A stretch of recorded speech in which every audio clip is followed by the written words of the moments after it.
All right, here it is, all assembled and ready to ride. So assembly was pretty simple, just about as simple as it was shown in the Canyon video, which is much better than mine and much more detailed, but I thought I'd give a full overview of the whole process. So although it was close to as simple as Canyon's video, there were a couple of trouble points that I just wanted to highlight and basically give everybody a heads up in case you run into some of the same issues.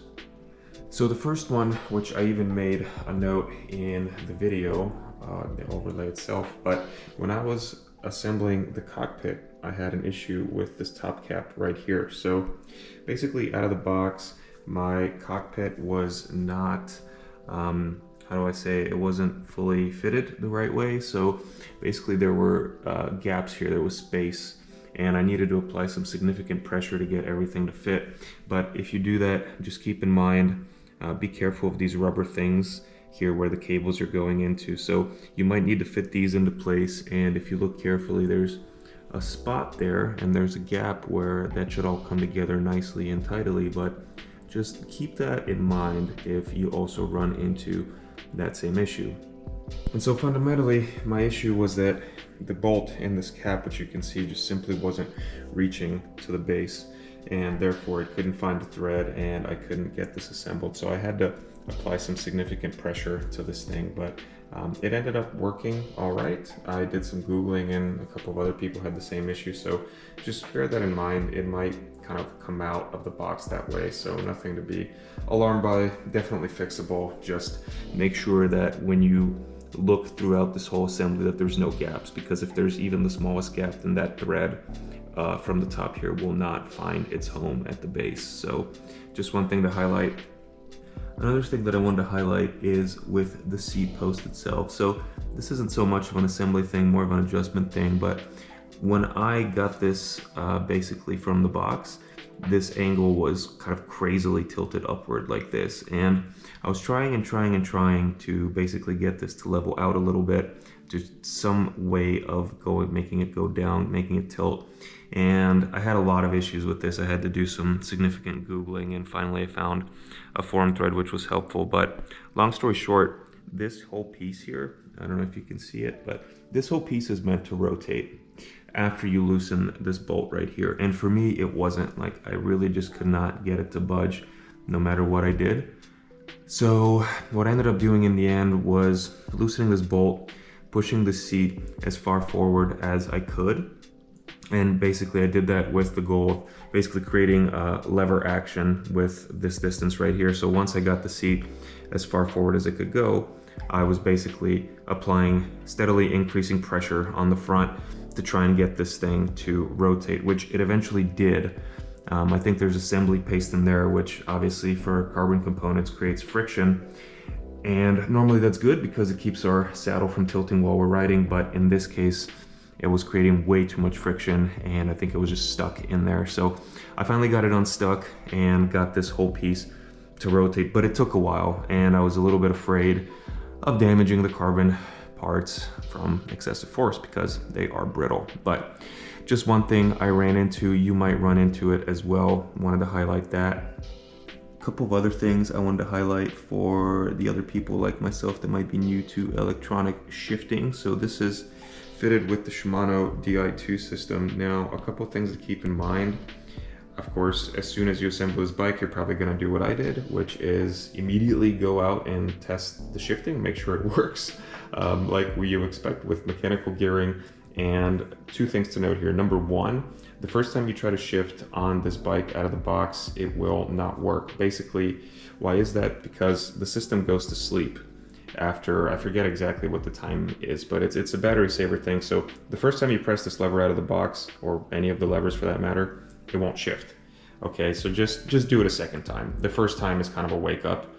Just as an FYI, system's not broken or anything like that. So just make sure you wake up the system before you do anything like that. And the other piece I do want to highlight, because it kind of freaked me out in the beginning again as a Shimano Di2 noob, I immediately went to try and change the cogs in the back, right? And something to keep in mind, when the front system is in the smaller wheel, The rear is programmed so that it does not allow you to shift into the two smallest ones.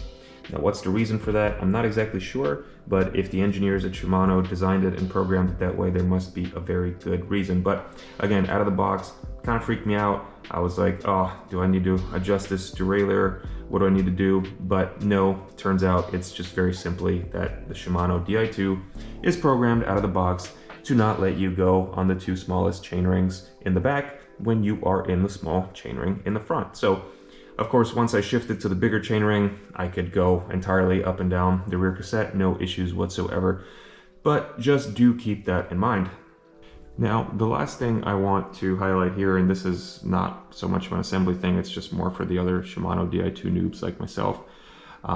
There is no manual or instructions that comes with this bike regarding what are you supposed to do to maintain this system or to even get it running, which I find kind of odd, but whatever. Long story short, your centralized control for the electronic shifting is right here. And there's a ton of YouTube videos that do a way better job of explaining that. I'm not going to duplicate them, but just FYI, your charging port is here. Your button for shifting the different modes from manual, full synchro, or semi-synchro is also right here. So double click that button if you want to check or shift between different modes. And that's also where your charging port is, just as an FYI. But again, tons of helpful YouTube videos out there on that. I won't go into too much detail.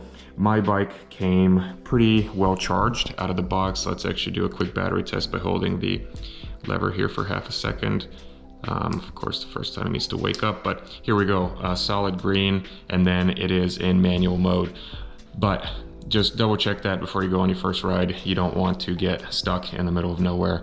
And if you want to be extra safe, then again, this is your charging port. That is where you plug in the unit that they sent you. But otherwise, that's more or less it.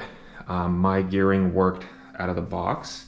I didn't set this up yet to connect to a computer or smartphone. So this bike does not come with the wireless unit pre-installed, or well, it doesn't come with the unit at all, but there is a Bluetooth module that you can install if you want to control the Shimano Di2 system from your smartphone, which I might end up doing. I kind of don't really want to, but for firmware updates and things like that, I think it might be useful to have. So in the meantime, they do recommend connecting it to a PC. Unfortunately, I don't own a PC. I'm a Mac person. Go ahead and flame me in the comments for that, but I will find a way to get it done sooner or later. The good thing is that it works out of the box, and it's really just kind of a fine-tuning thing at this point, which doesn't worry me so much. But overall, that's it. That's the assembly, that's the adjustments.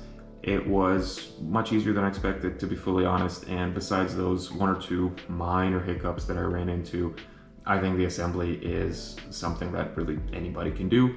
Of course, it's much better if you have access to a local bike shop that can help you out if you don't feel comfortable doing it, or that can help you troubleshoot throughout the process if you do run into anything. But highly recommend it from a point of view of just ease of assembly, and I'm really excited to get out and ride it and see if I can recommend it from a riding point of view, which of course is much, much more important than the assembly point of view. But I'm very optimistic. Everything online sounds awesome from people that are already riding this bike, and it's super highly recommended by a lot of people that are much, much better cyclists than I am. So looking forward to it. Hope you are as well.